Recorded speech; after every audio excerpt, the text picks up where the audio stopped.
Les représentants des États, à la 78e session de l'Assemblée générale de l'ONU, ont abordé des sujets d'intérêt commun.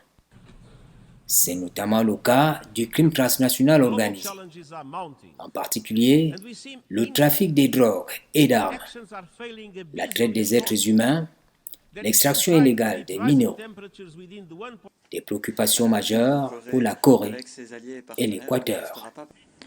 En tant que membre du Conseil de sécurité, nous avons fait preuve de cohérence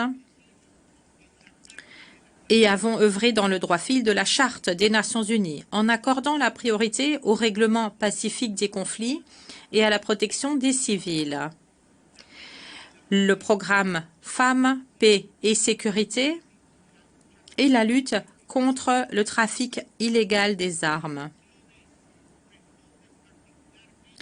Nos actions répondent plus particulièrement à de nouvelles menaces, telles que le crime organisé transnational qui met à mal la stabilité démocratique, la sécurité des citoyens et l'état de droit.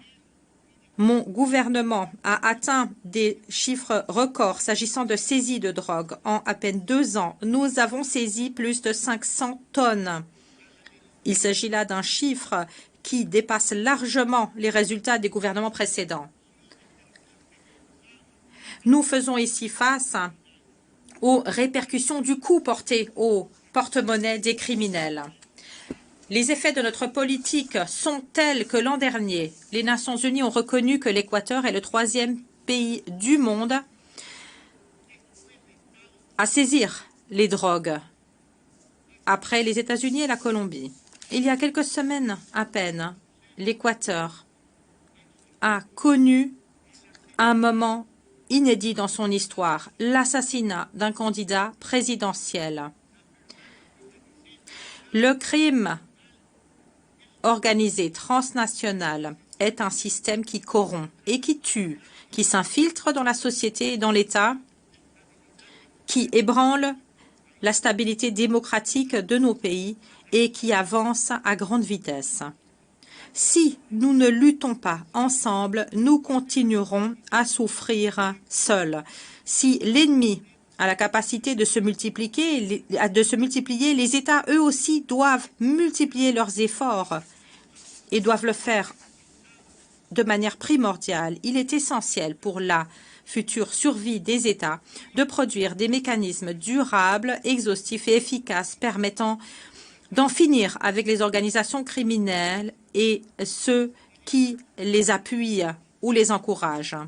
Si nous souhaitons partager les bienfaits du monde mondialisé, nous devons aussi nous attaquer ensemble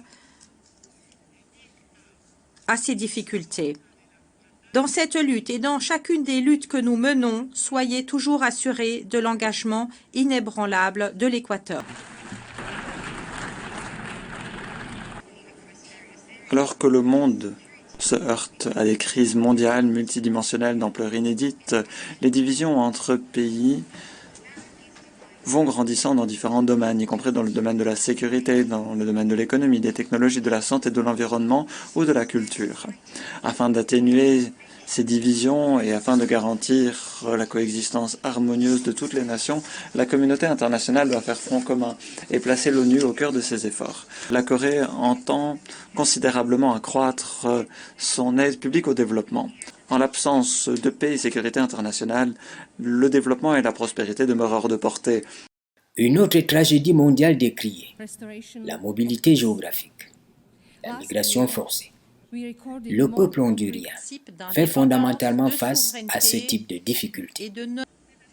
Il est impossible de comprendre l'ampleur de la tragédie dont souffre la majorité du peuple hondurien et les constantes caravanes de migrants qui arrivent aux États-Unis si nous fermons les yeux sur les 13 ans de dictature protégée par la communauté internationale, qui a multiplié par 6 la dette publique et atteint le taux le plus élevé de pauvreté dans l'histoire du Honduras,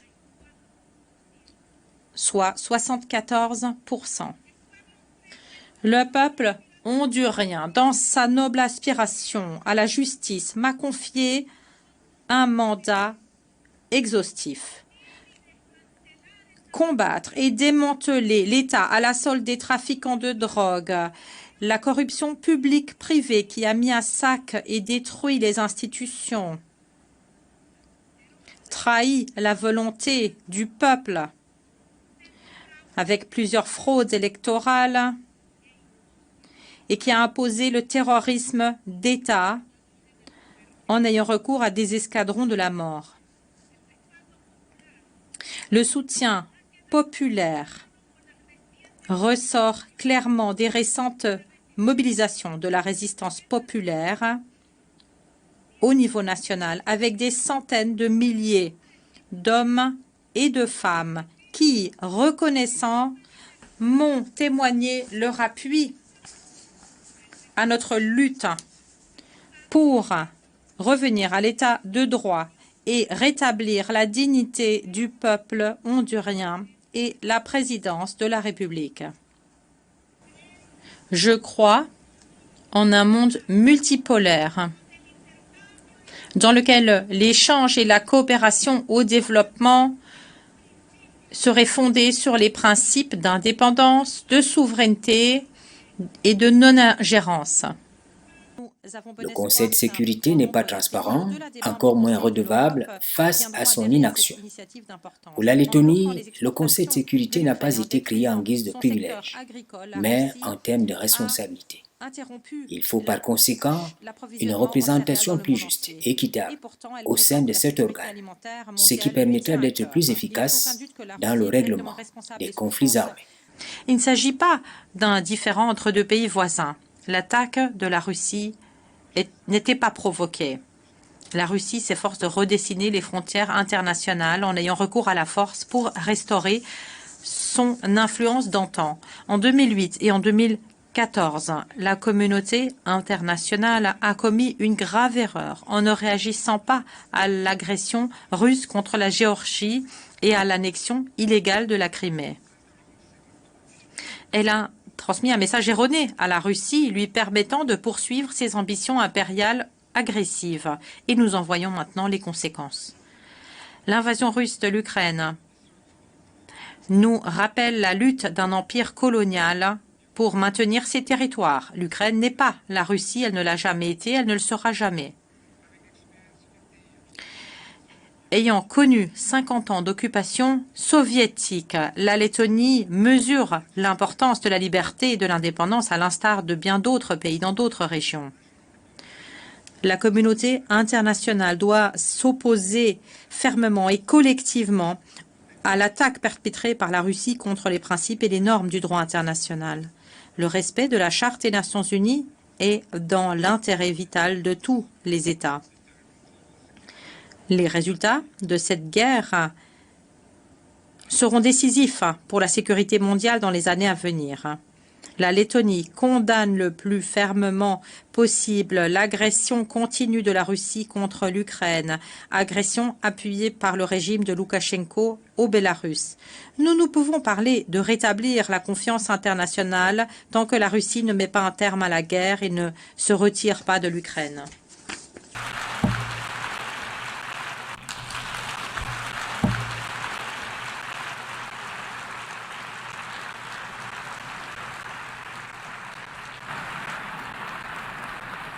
En ces temps difficiles et instables, la communauté internationale a besoin d'intégration et de confiance plus que jamais. Nous sommes le témoin de faits alarmants sur la scène internationale avec en toile de fond un nombre croissant de menaces et difficultés. Le terrorisme, l'extrémisme, la criminalité transnationale organisée, ainsi que les courses aux armements et l'escalade de la guerre froide menacent aujourd'hui la paix, la sécurité et le développement. Dans ce contexte, des efforts conjoints visant à faire face à ces menaces, à surmonter ces défis et réaliser les objectifs du programme 2030 sont devenus un impératif. Nous estimons par conséquent que la solidarité, le financement, l'exécution des engagements et d'autres mesures pratiques devraient être renforcées, ce qui implique une transformation fondamentale. Le Tadjikistan a donc appuyé les propositions du secrétaire général figurant dans notre programme commun. Dans le contexte géopolitique actuel, la clé pour un multilatéralisme efficient, c'est de garantir un Conseil de sécurité élargi, pourrait inclure des voix supplémentaires importantes du groupe africain, de différents PEID et même du groupe régional le plus petit, l'Europe orientale. Alors que nous fêtons 75 ans depuis l'adoption de la Déclaration des Nations Unies sur les droits de l'homme, la Roumanie demeure un ardent défenseur du renforcement du système des droits humains des Nations Unies, y compris avec son financement idoine. En tant que membre du Conseil des droits de l'homme, nous continuons d'être un ardent défenseur de la démocratie, de l'état de droit, de la non-discrimination, de la liberté d'expression, des droits des enfants et des femmes.